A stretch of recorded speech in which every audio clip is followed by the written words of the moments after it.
Tengo en mis manos el libro Historia de una presidencia de el exdiputado Eduardo Cruxan. Es un libro muy interesante, vieran ustedes, por la información que contiene y por los casos que le tocó ver al presidente de la Asamblea Legislativa en este año en que ejerció el poder de la Asamblea. El capítulo sexto está dedicado a la compleja reelección del magistrado Cruz. Evidentemente que se trata de don Fernando Cruz. Y esto sucedió el 5 de octubre del 2020. Dice don Eduardo que no fue nada común. Los diputados y diputadas teníamos que decidir si reelegíamos o no al magistrado Fernando Cruz, presidente de la Corte Suprema de Justicia, para un tercer periodo. Es increíble cómo la Corte Suprema de Justicia ha caído en un grupo de magistrados que prolongan al extremo su permanencia. Cada periodo en la Corte son de 8 años, es decir, son periodos excesivamente largos. Pero esto tiene que ver también con la edad.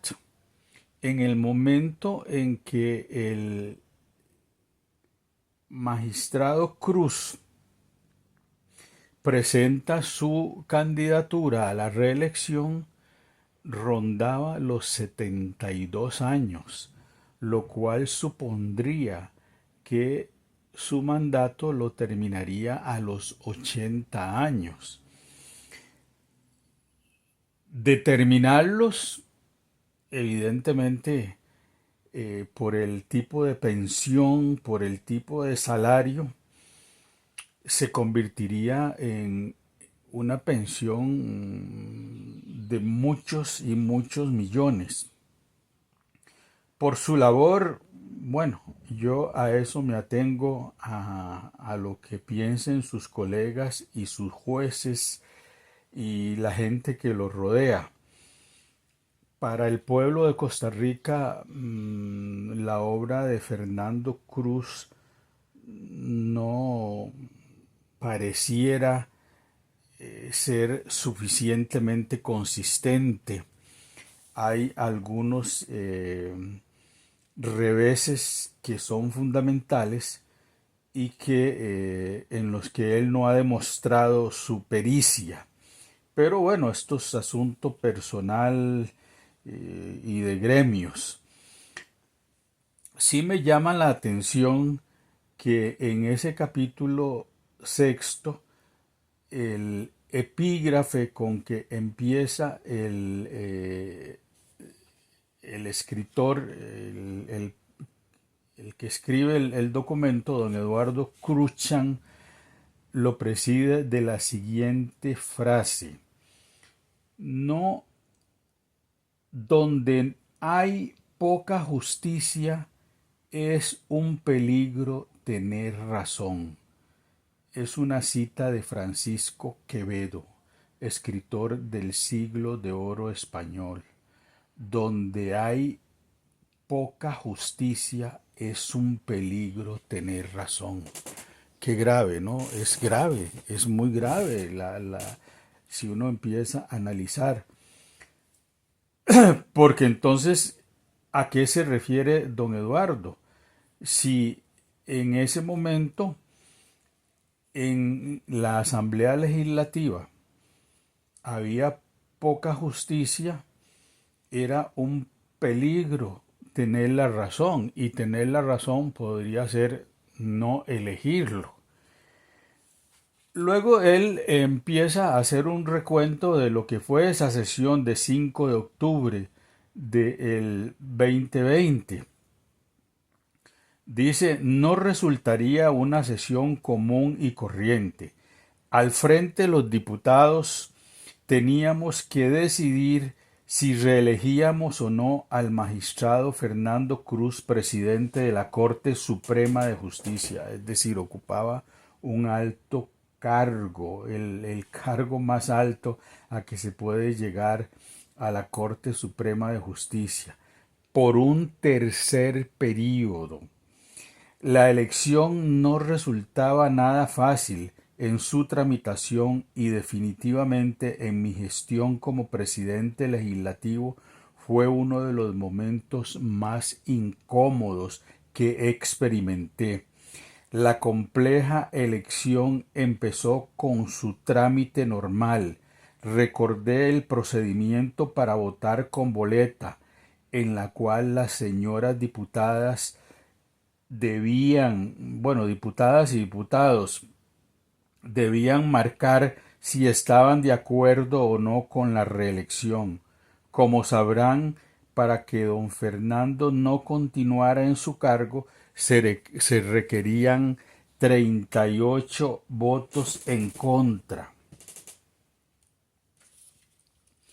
En el momento de la votación, anuncié que había 54 legisladores y legisladoras presentes en el plenario.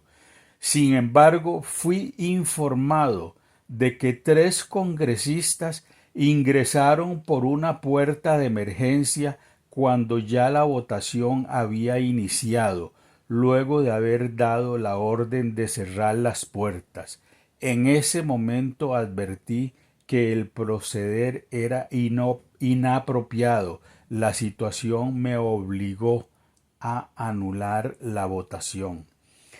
Siempre he defendido el señorío del plenario y he considerado que las votaciones, no sólo para la reelección o no de un magistrado, sino en general, deben asumirse con el mayor de los respetos.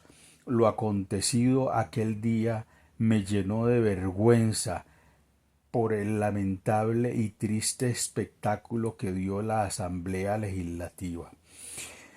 Censurable y irreprochable, ese día manifesté en el Parlamento que la Asamblea Legislativa venía haciendo un trabajo excepcional.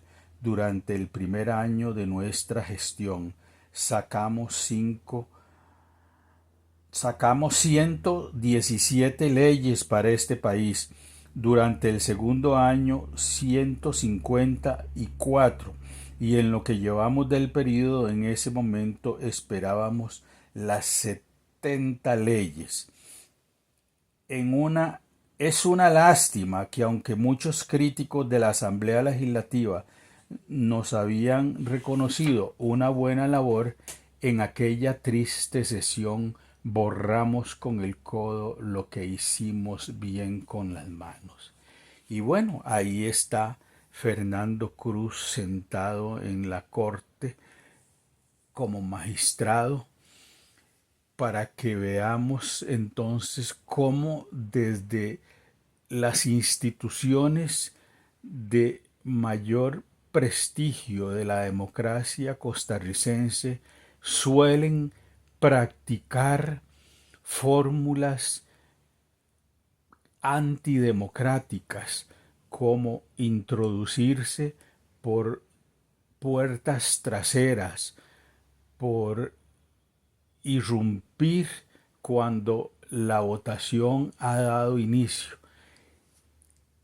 Esto nos demuestra que la crisis de la Asamblea Legislativa viene desde muchos años atrás, y que el caos que presenciamos hoy día lo presenciamos por una sencilla razón, porque muchos más ciudadanos observan por el canal de la Asamblea Legislativa lo que hacen los diputados y nos damos cuenta de su desconocimiento, de su ignorancia y de su mala crianza, hechos que son tangibles con efectos negativos para la formulación de leyes y para poder planificar un trabajo conjunto con los otros poderes del Estado.